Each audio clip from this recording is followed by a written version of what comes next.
so far from what we expected. You know? Whereas with Zuma, say what you want about Zuma. Say what you want about Jacob Zuma. We weren't disappointed.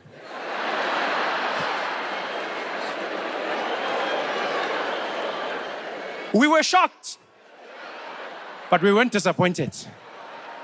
Because remember, guys, that guy came in with a shower. Don't forget that, eh?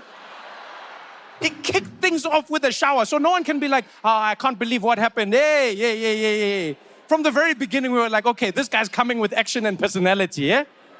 From the very get-go, Zuma came in with a shower. He came in dancing and smiling.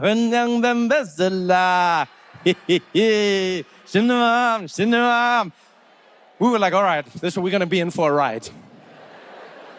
And that's exactly what we got. That's exactly what we just didn't expect that degree, you know? If you think of it this way, it's like South Africa is a car. If you think of South Africa like a car, the president is the person driving that car. We're all the passengers. You know, we're there, we're paying for the petrol, we're paying for the maintenance, all of it, and the president's driving. You know, and when Zuma came in, we could see, hey man, this guy, you know, it's going to be interesting. You know, and he came in there, I'm ready to drive. And everyone there was like, Jacob, are you drunk? And he was like, no, I'm wasted. And he got in that car and he drove it like it's never been driven before. He crashed into everything. He broke every speed limit. At some point, he started selling the parts to the Guptas. Take the battery, we don't need it.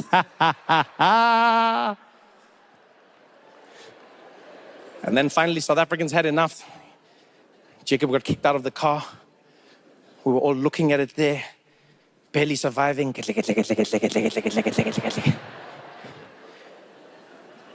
And then we're like, who's the next driver going to be? Who can drive this car next?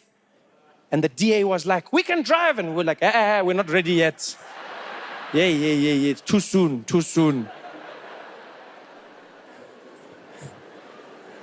Cyril, are you going to drive? And Cyril was like, yes, I can drive the car. And we're like, wait, Cyril, are you drunk? And Cyril was like, no, I don't even drink. And we were like, oh, wow, okay. All right, here you go. And he got in the car. But what we didn't know is that he only had a learner's license.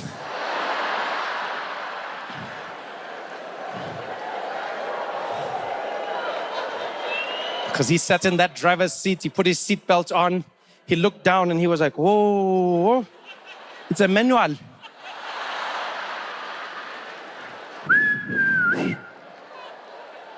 It looks like we're gonna learn together.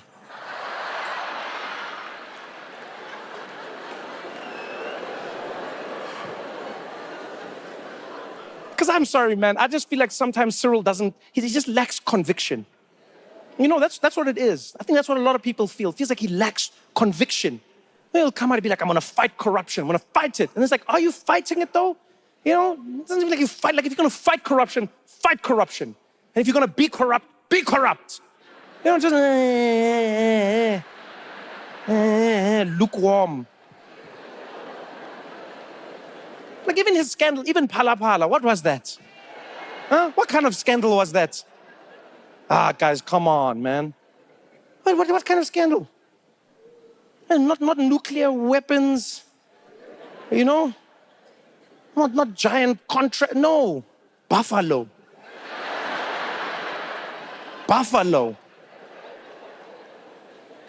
Guys, do you understand how my friends in America roasted me when that story came out? That was a tough day in my life. When the newspapers overseas said South Africa, they said South Africa's president in trouble for buffalo. My friends loved it. Came up to me in the office, they're like, dude, Trevor, so you guys have buffalo scandals in South Africa?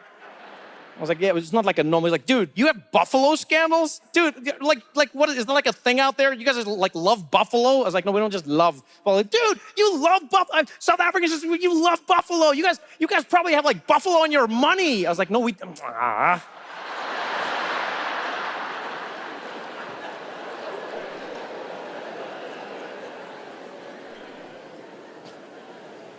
That scandal was terrible. Pala pala. What was that? They found 11 million rand. They said that Cyril had 11 million rands worth of dollars in his couch. In his couch. What kind of couch was that? It must have been an L shape, eh? 11 million rands worth of dollars in cash. And then the office of the presidency said he didn't know. He didn't know. So he's never dropped the remote. Not even once, just like, hey son, yo. I don't know what was worse, the scandal or the way the office of the presidency responded to South Africans about the scandal. It was insulting at times, right? At first they were like, this is completely normal. There's nothing to see here. Completely normal. What are you talking about? They're like, yeah, no, you can have some money in your couch. Yeah, maybe 7 rand, guys. Then they went on to say, South Africans must calm down. Cyril just has other businesses that he also does. Other businesses. I don't know about you, but I'm not comfortable hearing that my president has side hustles. You're the president of a country. Why are you doing anything else? It's not like you need spare time. There's no electricity. What do you mean you're doing other things? Are you kidding me? That doesn't make me feel safe. Guys, if I'm on a flight, the last thing I want to see is the pilot coming out of the cockpit like, yeah, knickknacks, knickknacks, knickknacks, knickknacks. Knickknacks, knickknacks. Pecan pies, mama. Pecan pies. Knickknacks, knickknacks. I'm like, yo, why aren't you flying the plane? You never know, Baba. Pick up plane, pick up plane.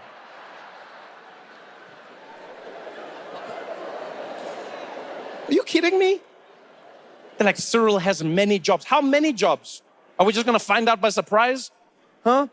One day I'm going to open my Uber app and I'll just see Cyril is on the way. You're like, this guy takes 2 maminas. It will always feel like home. That doesn't change. That doesn't change. The people, the food, the culture, And most importantly, the reason it'll always feel like home is because even when I was in New York for 8 years, every few months, I would get an SMS from the SABC telling me to pay my TV license. Yo, guys, those people are relentless, eh? Those people are relentless. I was in New York, these people were still there. Cling, pay your TV license, you are in arrears, 47 rand and 60 cents. I would ignore it because I was like, it's probably automated, I don't even live there. They would come back in, second warning, pay your TV license, 47 rand and 60 cents. I was like, guys, I don't live there, you must leave me alone. I even replied once, I was like, stop, unsubscribed. Then they responded, pay your TV license, 47 rand, 60 cents. I started ignoring it. A few months later, I got referred to a debt collector. Yeah, because the SABC doesn't play, guys. They're one of the one section that works there is the debt collecting. They don't play games there. Literally, I was minding my own business. I'm walking around in New York City. My phone rings. It was an unknown number, right? And I answered it, because you can when you live in America. You can do these things, you know? Yeah, you can take chances like, because in South Africa, guys, you know. Right. Unknown numbers, unknown problems, yeah? So I answered the phone. I was like, hello? And the voice on the other side was like, hi, Mr. Noah. Am I speaking to Mr. Noah? I was like, yes. Like, hi, Mr. Noah, you speaking to Johan here? I'm calling you from DeWitt and Associates. We've been referred your case by the SABC because your account are in arrears.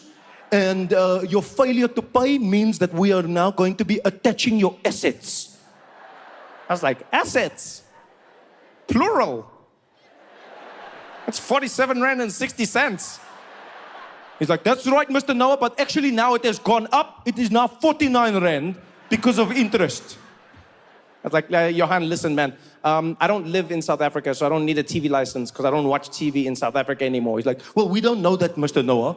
Okay, we don't know where you are or what you are doing. I was like, my man, but you do. You do. No, because, guys, I worked at a show called The Daily Show. They wrote it in the name.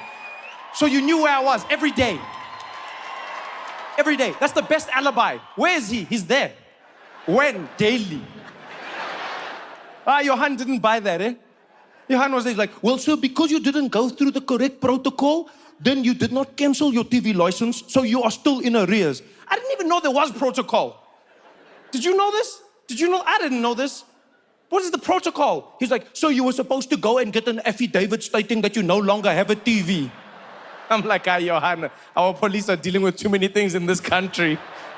For me now to go to them, can you imagine me walking into a police station? I'm there waiting in the line. Finally, I get up there. Next. Yebo Baba. Yes, can I help you? Yes, so I need an affidavit, please. Okay, what's happening? I don't have a TV. Oh, they stole it. No, they didn't steal it. So you have it? No, I don't have it. No, I don't live here and I don't have a TV. I need to tell the SABC I don't need a TV license. Okay. So what do you want from me? No, I need an affidavit. I need you to write the affidavit. That's what they said. Oh, okay. What's your name? Trevor. Okay, Trevor doesn't have a TV. But how do I know you don't have a TV? I'm like, I don't know. He's like, okay, did you watch Chief Pirates? No. Okay, doesn't know the Chief Pirates game, no TV, STEM. What am I doing? It's the most ridiculous thing I've ever heard. He didn't follow the protocol, but Johan was adamant. I'm having an hour-long conversation. We're arguing back and forth. At some point, I said, Johan, I know you're doing your job. I know you're doing your job, Johan. But please, I don't watch TV in South Africa. And then your petrol bombs everywhere. J'ai trop de les croissants dessus. Allez nous croire de la merde. C'est trop de les. Yes, I know they also loot and riot in South Africa. But at least here in South Africa, when they loot, they smile. That way I know it's not personal. They're shaking things up. One of my favorite lootings I ever saw was on the news. There was this guy who looted a TV. He looted a TV, guys. And it was a short guy, and he was running with the TV, and just like, yeah. And you could see he was having the best day ever. Yeah. And while he was running with the TV, another guy came who was bigger than him and grabbed the TV. And he was like, And then the big guy took the TV. And then he ran away with it, gone. And this little guy, I've never seen a human have so many emotions in 30 seconds. Yeah. 30 seconds earlier, this guy was in heaven. He was there running with his new TV like, yeah, where's the police? 30 seconds later, he was like, where's the police?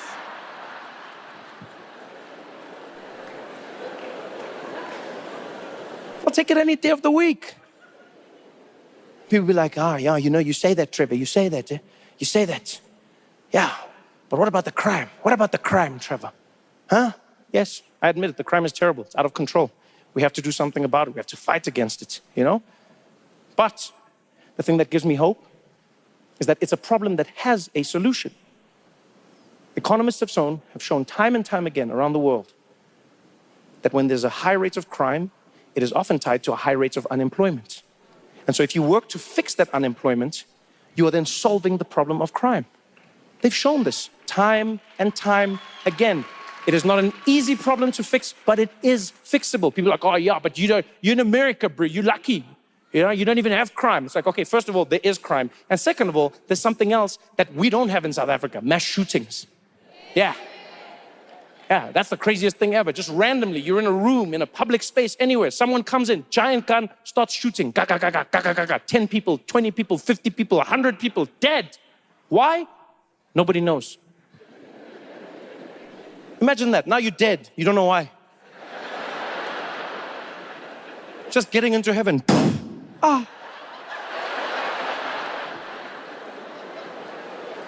I know they're both terrible, guys, but for me, I'll choose crime, No, because even with crime, at least there's a moment where I know there's hope, where I can be like, okay. But let me take my SIM card and delete my browser history.